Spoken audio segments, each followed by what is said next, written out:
Shalom orang-orang kudus yang dikasihi di dalam Kristus Yesus. Kita akan melanjutkan kembali pelajaran kita yang kedua. Dan sebelum saya melanjutkan, saya ingin mengulang sedikit apa yang sudah kita pelajari dalam pelajaran yang lalu. Kita sedang mempelajari 3 dimensi manusia berdasarkan 1 Tesalonika 5 ayat yang ke-23.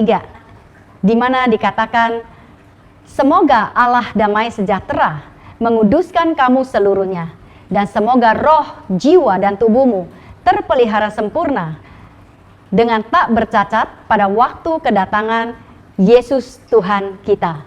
Nah saudara, berdasarkan ayat ini kita tahu, kita sudah mempelajari bahwa kita ini diciptakan oleh Tuhan sebagai manusia roh. Dan pada waktu penciptaan kita diciptakan segambar serupa dengan Allah, di mana Allah adalah roh, dia memiliki jiwa dan dia juga memiliki tubuh. Demikian juga kita diciptakan dengan roh, jiwa, dan tubuh. Allah dan manusia adalah satu keluarga. Namun dosa telah memisahkan manusia dengan Allah, dan manusia turun ke dalam level daging dan jiwa yang tercemar. Manusia yang jatuh adalah manusia yang berdosa. Ternyata saudara, manusia yang jatuh adalah manusia yang lemah, tidak berdaya, karena dia sudah kehilangan daripada salah satu elemennya. Dia menjadi disfungsional. Apakah yang dimaksudkan dengan disfungsional? Disfungsional itu berarti tidak lagi bisa berfungsi secara normal, karena ada salah satu daripada elemennya yang mengalami kerusakan. Nah saudara, ini sama halnya dengan mesin cuci yang kita miliki di rumah. Kalau Anda punya mesin cuci dan ada salah satu daripada spare part-nya itu tidak berfungsi, maka saudara, mesin itu tidak akan bisa dipakai.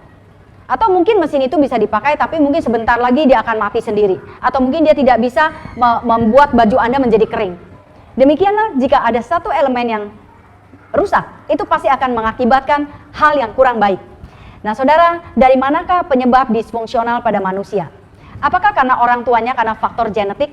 Ataukah dari lingkungannya, mungkin Anda hidup di tempat yang kurang baik, penuh dengan lingkungan dan orang-orang yang jahat yang tidak memberikan pengaruh yang baik kepada Anda? Ataukah mungkin Anda kurang pendidikan, mungkin sekolah Anda kurang tinggi? Ataukah mungkin faktor tidak punya uang, sehingga Anda tidak bisa melakukan aktivitas Anda sebagaimana seharusnya? Apakah semua itu penyebabnya? Saudara, semua itu bukan penyebabnya. Penyebabnya adalah salah satu elemen manusia. Dan yang paling penting, elemen tersebut telah mengalami kerusakan sehingga manusia tidak bisa berfungsi secara maksimal. Mungkin Anda berkata, saya nggak punya masalah, saya ke gereja, saya orang baik, saya bersaat teduh, saya berdoa, saya memberi perpuluhan, saya melayani. Saya ini adalah orang baik. Mungkin Anda berpikir Anda adalah orang yang baik. Pertanyaannya, apakah Anda pernah merasa bahwa Anda lebih baik daripada orang lain? Apakah Anda merasa Anda adalah orang yang paling benar? Pendapat Anda adalah yang paling harus didengarkan. Apakah Anda pernah merasa kecewa? Apakah Anda merasa tersinggung ketika pendapat Anda tidak diterima? Atau ketika Anda tidak didengarkan? Apakah Anda orang yang masih suka menggosipkan orang lain? Sekalipun jangan bilang-bilang. Haleluya. Apakah Anda orang yang sulit untuk mengampuni? Meskipun untuk hal-hal yang sepele. Mungkin Anda melihat tetanggamu memberi makanan kepada tetangga yang lain, tapi tidak pernah memberikan kepada Anda. Pernahkah Anda merasa tersinggung? Merasa kecewa, merasa marah, sulit untuk menguasai diri, sekalipun Anda merasa diri Anda itu baik? Pernahkah Anda merasakan semuanya ini? Sebab Alkitab berkata, tidak ada yang benar, seorang pun tidak. Jadi saudara, kalau kita masih membenarkan diri kita masih merasa kita orang yang tidak pernah bersalah, Anda juga adalah orang yang berdosa. Seharusnya Anda adalah orang yang mengasihi, orang yang rela berbagi, orang yang rela untuk berbagi pengampunan, orang yang rela untuk berbagi kasih, orang yang rela untuk berbagi kemurahan.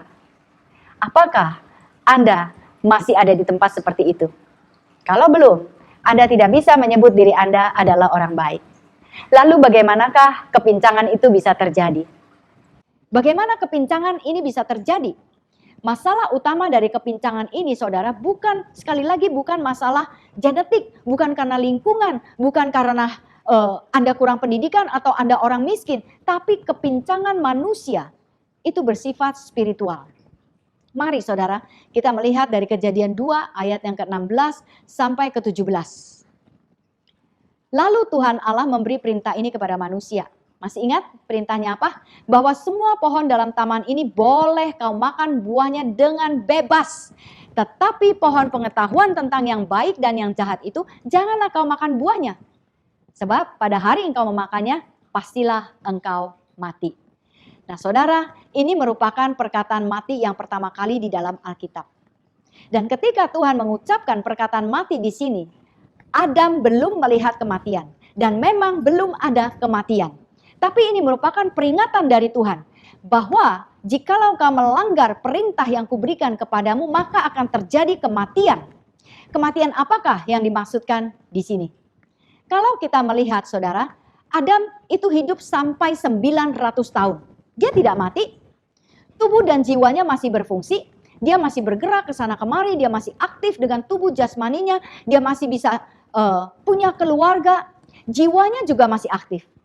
Dia masih bisa berinteraksi dengan istrinya, dengan anak-anaknya. Jadi kematian apakah yang dimaksudkan di sini? Kalau kita melihat dari terjemahan aslinya, bahasa Ibrani, itu dikatakan mamot. Mamot itu dalam bahasa Inggris dikatakan death. Dan ada tanda kurung 2. Artinya ini bersifat majemuk. Apa yang majemuk? Kematian. Ada 2 kematian di sini. Perkataan mati di sini artinya dalam kematian engkau akan mati. Namun kita melihat Adam tidak langsung mati. Adam masih bergerak dengan bebas, masih ada tubuhnya. Jadi apanya yang mati saudara?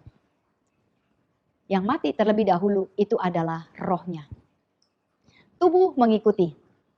Manusia yang jatuh masih tetap hidup, tidak kehilangan indranya, masih bisa berfungsi, hanya dia turun ke dalam level yang paling rendah dari sifat alamiahnya yaitu tubuh.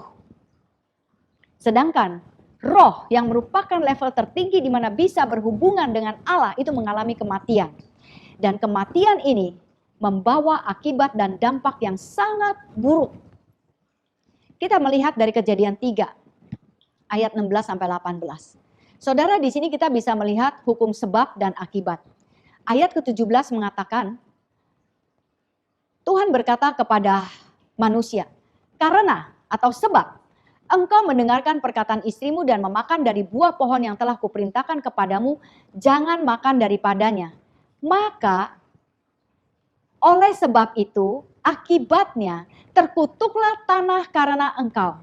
Dengan bersusah payah engkau akan mencari rezekimu di tanah seumur hidupmu. Semak duri dan rumput duri yang akan dihasilkan bagimu dan tumbuh-tumbuhan di padang akan menjadi makananmu. Dengan berpeluh engkau akan mencari makananmu sampai engkau kembali lagi menjadi tanah. Nah saudara, kejatuhan manusia menjadikannya disfungsional. Rohnya mati, manusia kehilangan kemampuan berfungsi dengan rohnya. Hanya jiwa dan tubuhnya yang berfungsi. Manusia hidup seperti dengan baterai atau dengan genset saudara. Setiap saat baterai itu lemah, baterai itu mati, tidak bisa lagi dipergunakan, maka hilanglah kekuatan itu. Demikian juga manusia.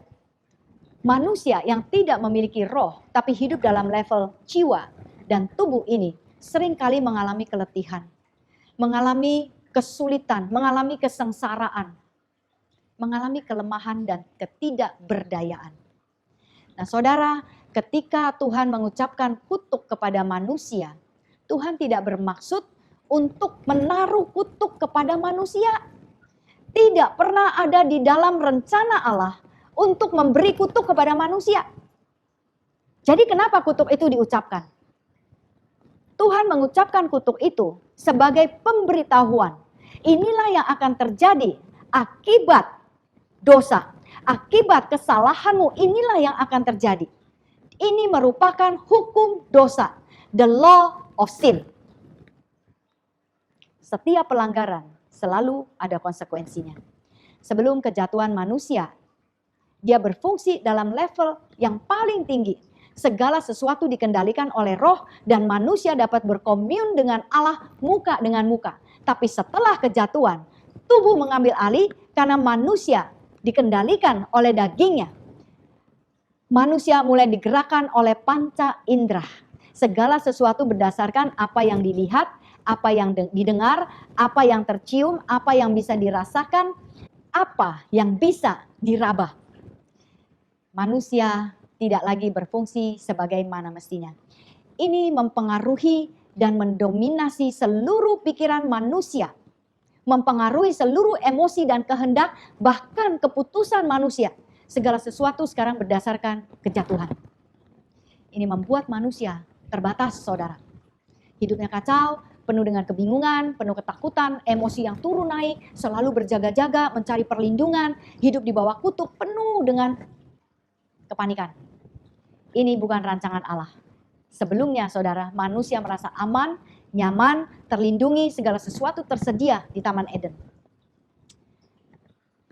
Dunia yang seharusnya menjadi milik manusia untuk dikuasai, sekarang terbalik. Manusia dikuasai oleh dunia yang sudah dipengaruhi oleh setan. Ingat saudara, Tuhan datang untuk memberikan berkat, memberikan kehidupan dan hidup yang berkelimpahan. Sejak saat manusia jatuh di dalam dosa, dia terpisah dari Allah. Dia terusir, saudara, terhalau dari Taman Eden. Akibatnya sangat tragis. Apakah yang terjadi di dalam keluarga Adam? Segera setelah manusia jatuh di dalam dosa, terjadi pembunuhan yang pertama. Hanya dalam satu generasi, saudara.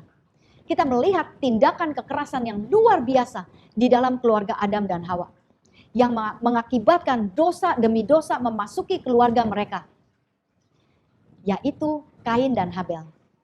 Kain membunuh adiknya Habel hanya karena cemburu. Persembahan Habel diterima, persembahannya tidak diterima. Kain merasa Tuhan tidak adil. Dia marah, dia membunuh. Akibat daripada dosa adalah segera.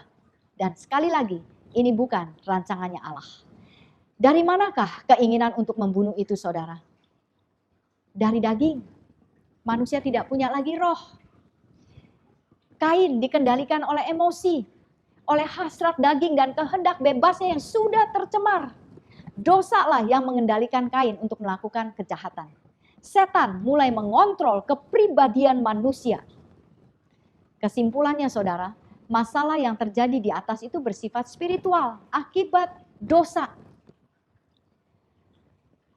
Kita bisa melihat dampak daripada dosa. Kejatuhan mengakibatkan seluruh kepribadian manusia tidak lagi harmonis, baik di dalam dirinya maupun dengan lingkungannya. Dia tidak bisa berdamai dengan dirinya sendiri. Sedikit-sedikit mau marah, sedikit-sedikit mau balas dendam, sedikit-sedikit tersinggung, sedikit-sedikit saudara,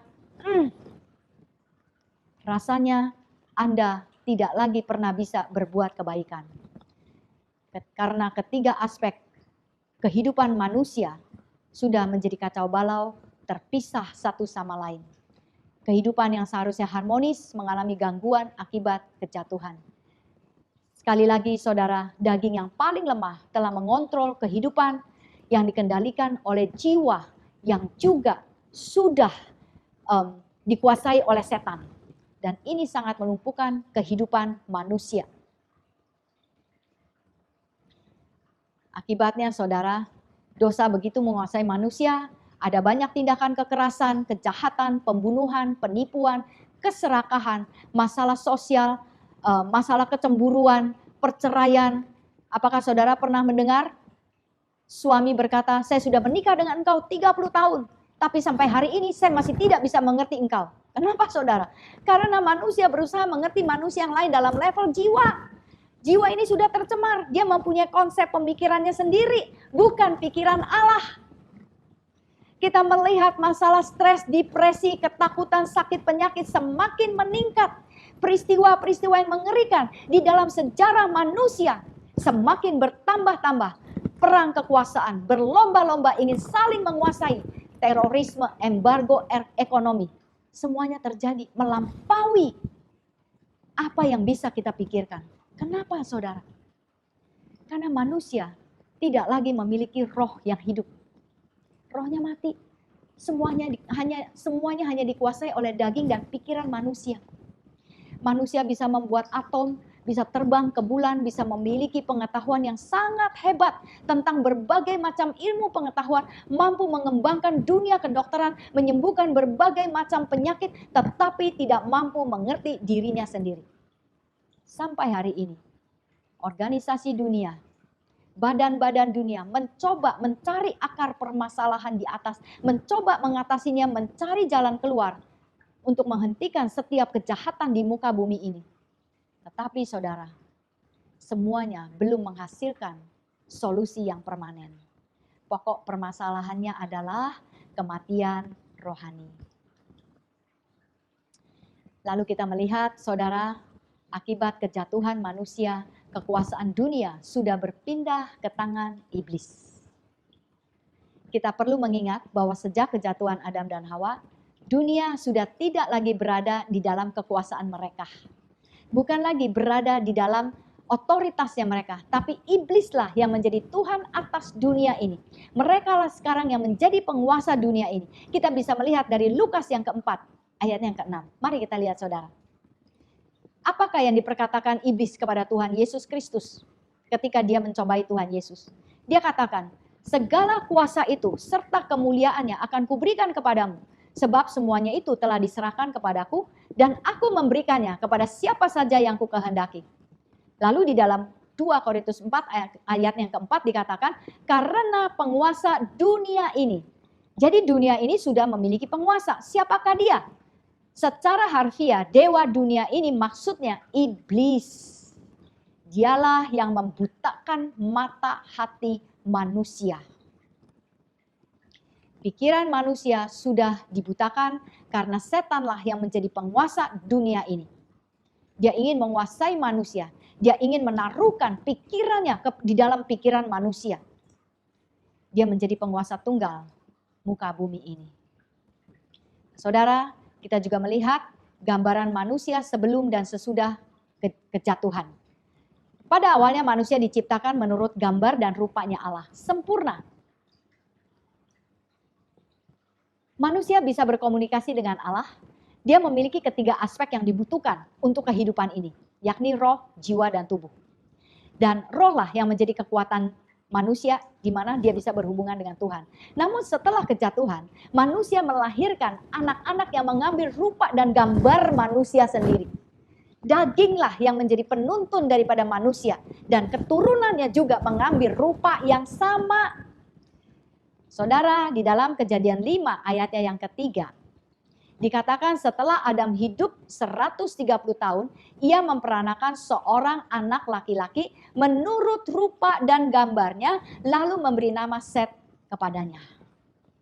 Apakah gambaran manusia yang telah mengalami kematian roh, yang telah jatuh, yang telah mengenal dan telah melakukan dosa, yang telah dikuasai setan?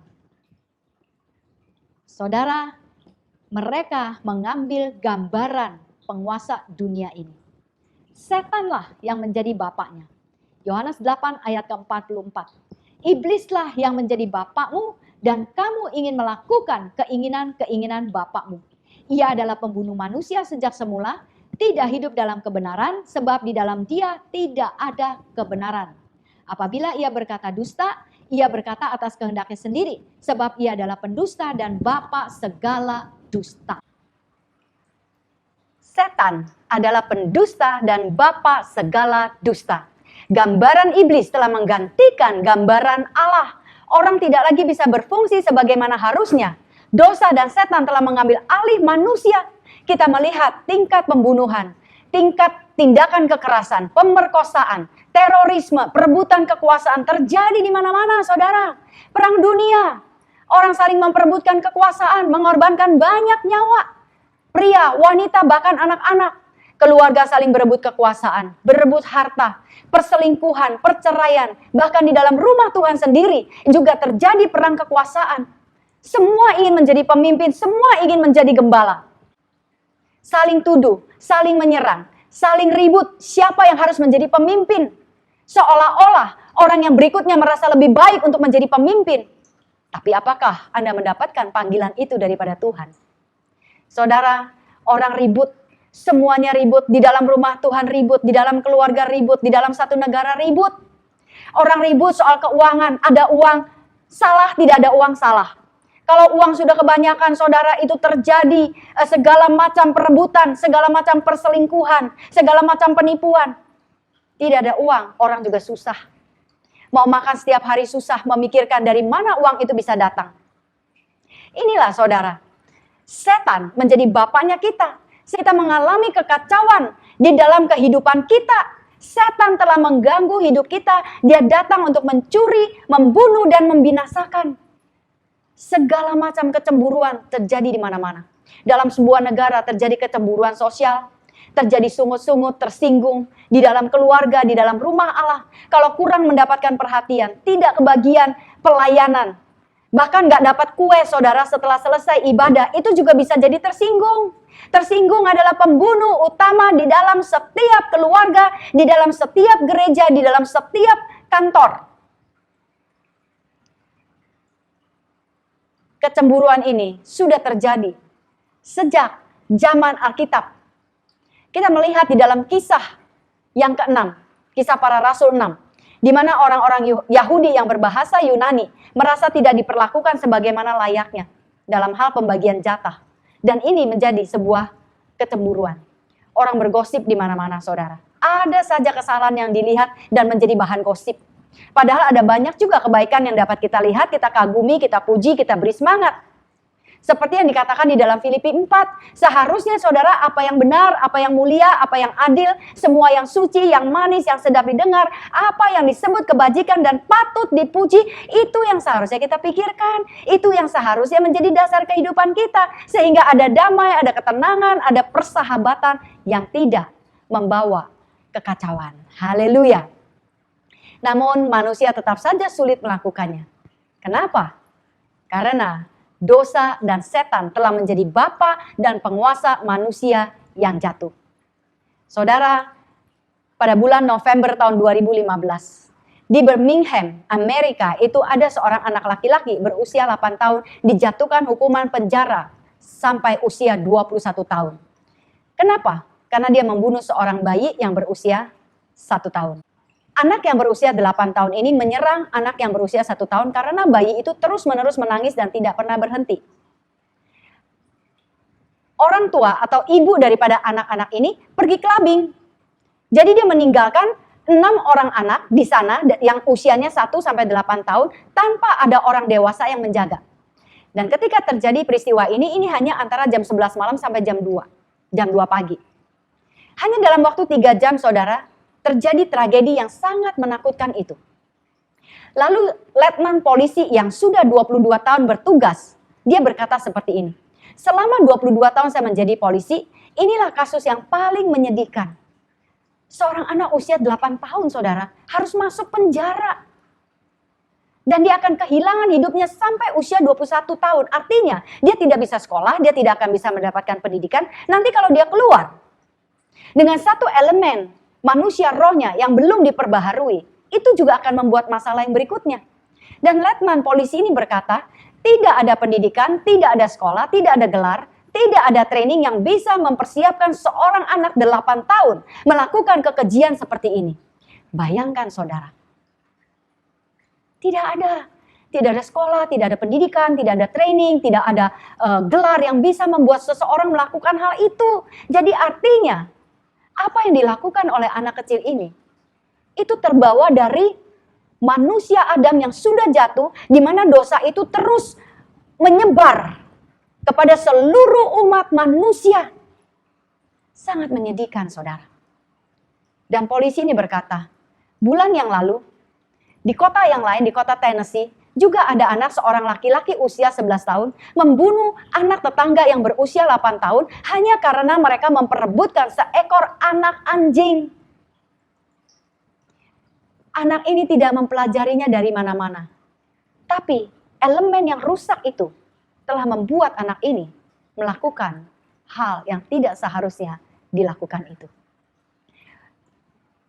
Akibat dosa di Taman Eden, konsekuensinya itu sangat dalam dampaknya sangat luas. Bukan hanya terjadi di dalam keluarga Adam dan Hawa, tetapi kepada seluruh keturunan manusia. Dan ini sangat tragis, saudara.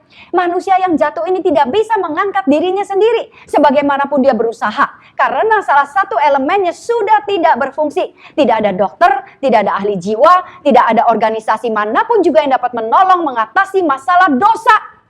Manusia tanpa Allah hidup dalam keadaan yang terkutuk. Hanya Yesus yang bisa menyelamatkan manusia yang jatuh di dalam dosa.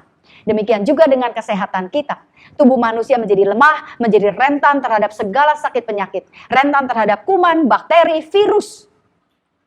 Orang mudah terserang kanker. Orang mudah terserang penyakit jantung, leukemia, darah tinggi, dan segala macam penyakit yang lain. Apakah penyebabnya, saudara? Dosa. Emosi yang berlebihan, marah tidak bisa terkontrol, orang yang rakus makan yang berlebihan, obat-obat bius, kerja terlalu berat hanya untuk memperkaya diri, ingin menjadi cepat terkenal sehingga dia mengabaikan kesehatannya. Dan lagi manusia banyak hidup di dalam dosa. Manusia yang jatuh dengan emosi, kehendak, dan keinginan daging yang tercemar adalah akar daripada segala sakit penyakit. Puji Tuhan bahwa dunia kedokteran sudah mengalami kemajuan yang sangat luar biasa. Tetapi dokter pun tidak bisa memberikan jawaban atau janji yang pasti. Hanya Tuhan yang bisa memberikan jawaban yang pasti, saudara. Manusia yang jatuh menghadapi 3 musuh di dalam hidupnya, yaitu dunia, daging, dan setan. Dunia yang menawarkan gaya hidup yang berlebihan, kemewahan, kekayaan, media sosial yang menyediakan berbagai macam berita, dan kebanyakan adalah berita yang buruk. Saudara, ada banyak grup-grup, terutama ibu-ibu, yang ngumpulin semua berita yang menakutkan. Lebih-lebih dalam keadaan virus ini, saudara, tujuannya adalah memberitahukan supaya berhati-hati. Tetapi, saudara, lebih banyak orang menjadi ketakutan. Saya melihat ada banyak teman-teman yang tadinya aman, merasa tentram, ada di dalam hadirat Tuhan. Tapi karena setiap hari membaca berita-berita seperti itu, lama-lama itu terpengaruh. Lama-lama pikirannya dipenuhi, dibebani dengan berbagai macam berita yang tidak jelas sumbernya. Dan akhirnya itu menjadi trauma. Tidur tidak bisa, di rumah takut, mau keluar apalagi. Oh saudara, ini adalah hal yang sangat menakutkan. Dunia menawarkan berbagai macam berita, gaya hidup, dan juga perkara-perkara yang tidak seharusnya kita terima. Belum lagi daging kita yang adalah pemberontak, suka menentang, dan suka melanggar perintah Allah. Yang angkuh, yang egois, yang malas. Lalu setan, saudara, dia mengambil kesempatan ini. Dia masuk di dalam kehidupan manusia yang jatuh ini, yang sudah mendengar begitu banyak berita yang menakutkan, dia mulai lagi berkata-kata, awas sebentar lagi kamu juga kena. Saudara, sekalipun karya penebusan Kristus telah selesai di atas kayu salib secara mutlak dan telah memuaskan segala pihak, namun tanpa pengetahuan dan pengertian yang benar, terutama pengetahuan yang menyangkut manusia yang seutuhnya, maka manusia akan tetap hidup dalam kekalahan jauh daripada kemenangan. Hosea 4 ayat yang ke-6 berkata, umatku binasa karena tidak mengenal Allah atau tidak memiliki pengetahuan akan Allah. Jadi saudara, kita binasa bukan karena kita tidak punya uang, bukan karena kita miskin, bukan karena kita tidak punya pendidikan yang cukup, tapi kita tidak punya pengetahuan yang benar tentang Allah. Itulah sebabnya saya ingin mengajarkan kepada Anda apa yang sudah saya ketahui, apa yang sudah saya alami, yang membawa kepada kemenangan itu kepada saudara. Supaya kita sama-sama menjadi umat yang berkemenangan pada waktu Tuhan Yesus Kristus datang. Kita tidak menyambut dia dalam keadaan yang letih lesu penuh dengan kekalahan. Tapi sebaliknya, kita menjadi mempelainya Kristus penuh dengan kemenangan. Cantik, manis, tanpa kerut, tanpa cacat, tanpa noda. Saudara, mari saya ingin mengajak Anda bersama-sama untuk masuk di dalam penciptaan Anda yang seutuhnya. Haleluya. Kita lihat rangkuman daripada pelajaran ini. Yaitu manusia yang jatuh adalah manusia yang disfungsional, tidak mampu bertindak dengan normal, karena salah satu daripada elemennya tidak lagi berfungsi karena mengalami kerusakan. Kepincangan manusia bukanlah bersifat natural, namun bersifat spiritual. Manusia telah mengalami kematian rohani. Dan akibat terputusnya hubungan dengan Tuhan, itu terjadi kekacauan dalam keluarga Adam dan Hawa. membawa pengaruh dalam kehidupan manusia. Daging yang paling lemah mengontrol kehidupan manusia. Ini membuat manusia jatuh dalam berbagai macam dosa. Dan kekuasaan dunia berpindah dari tangan manusia ke dalam tangannya setan. Gambaran manusia sebelum kejatuhan dan sesudah kejatuhan berubah total. Dari rupa dan gambar Allah itu menjadi rupa dan gambar manusia. Lalu iblis menjadi bapa manusia. Dan manusia sekarang harus menghadapi 3 musuh dalam hidupnya, yaitu dunia, daging, dan setan. Tuhan Yesus memberkati. Shalom.